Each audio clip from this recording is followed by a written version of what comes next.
I don't know if I can really explain exactly why I like soccer much more than any other sport. It's just something I've always done and I love it. For nearly as long as Logan Cole can remember, soccer has held a special place in his heart. Me and my brother would always go out and play, throw the baseball or whatever, and whenever we were over there, it was always Logan wanted to go out and kick the soccer ball with somebody. He always looks forward to the season coming up and has always, looked forward to talked about, who's going to be on the team and the different positions the kids are going to play. So I knew it was important to Logan. The love affair began when Logan was 5. At the time, coached by his dad Ryan, Logan used the sport to make lasting friendships. But as he grew older and jumped from rec leagues to travel teams, life lessons quickly followed. Logan's personality tends to be a little more laid back. Soccer really taught him how to, to turn on the aggressiveness, to turn on the competitiveness in him. And that competitiveness helped Logan earn a spot on West Liberty Salem's varsity team as a sophomore. But it was his junior year when he started to become a key contributor. Assisted by number 22, Logan Cole. His skill level was better. He was bigger, he was stronger, he was faster. In the fall of 2016, Logan played center defensive midfield. But just days after the season, head coach Tim Wolf told him his role would become even bigger as a senior. I wanted to have 3 forwards, and I knew Logan, with his foot skills and his just soccer intelligence, could play that forward spot. But 3 months later, January 20th, 2017 to be exact, those plans were put on hold. It was already kind of a different day, and I walked into the bathroom, and there, when I turned the corner there, the shooter, Eli, was. Just instantly, I was shot twice, once in the chest, and then I kind of spun around, and then once in the back. Despite writhing in pain while he lay on the bathroom floor, Logan's instincts kicked in. Next thing I remember, I was talking to him, telling him, you don't have to do this anymore. You don't have to kill anyone, including yourself. How fortunate we were on that day and how much worse it could have been.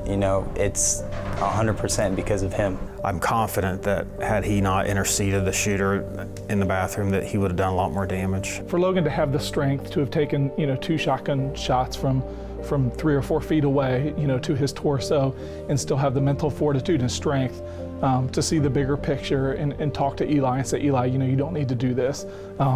He's a hero.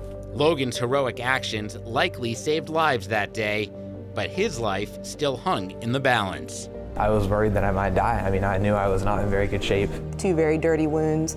The wound in his back went down to his spine. A lot of issues, pellet in the heart. When I got there and looked at him, I remember thinking, this is bad. I've seen a lot as being a paramedic, and I would say it rates up pretty high as to one of the worst things I've seen. Logan was rushed to a local hospital in critical condition before being transferred to Nationwide Children's in Columbus, where he underwent several surgeries. You're looking as a parent to get, there's this % of a chance that he's going to be fine. That's what you're looking for, is what is my percentage of him, or what is his percentage of being fine? And we just didn't get a whole lot of that. What happened to me, people don't normally survive, and they didn't really have any other situations to look back on to compare to what might happen in the future. But Logan was determined to defy the odds. After a day in intensive care, his recovery started taking shape, and his motivation became clear. Ever since I was able to really think straight, my thoughts had kind of gone to soccer. He talked about soccer before we did in the hospital. I don't know how many days out we were, but it was not very many. And he was already starting to question whether he was going to be able to play soccer. From a physical standpoint, I would say that that's probably the #1 thing that drove him to during recovery. As time went by, Logan's condition began to improve.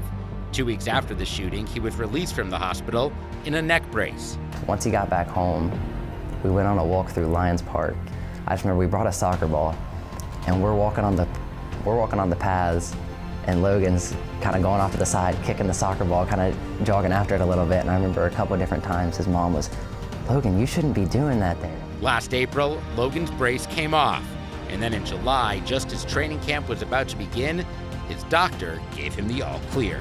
I remember we were talking to him and said, is Logan going to be able to play soccer? And he said, yeah, I think Logan will be able to play soccer. And we're like, well, is he going to be able to head the ball? And he says, well, can you play soccer and not head the ball? And we're like, I guess not. He was there and he was participating fully. And then it was just a matter of, getting back his strength, getting back his stamina and endurance, and put him in the position where he could help the team the best. By the time the season came around, Logan was named team captain and earned back that role in the starting lineup that Coach Wolf had laid out for him nearly a year earlier. I never did write him off.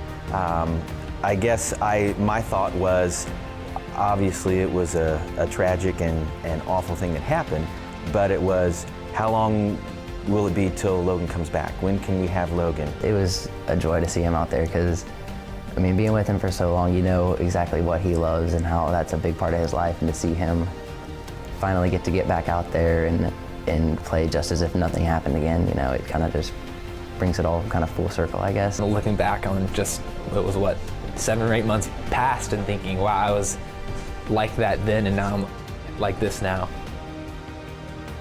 Number 22, Logan Cole.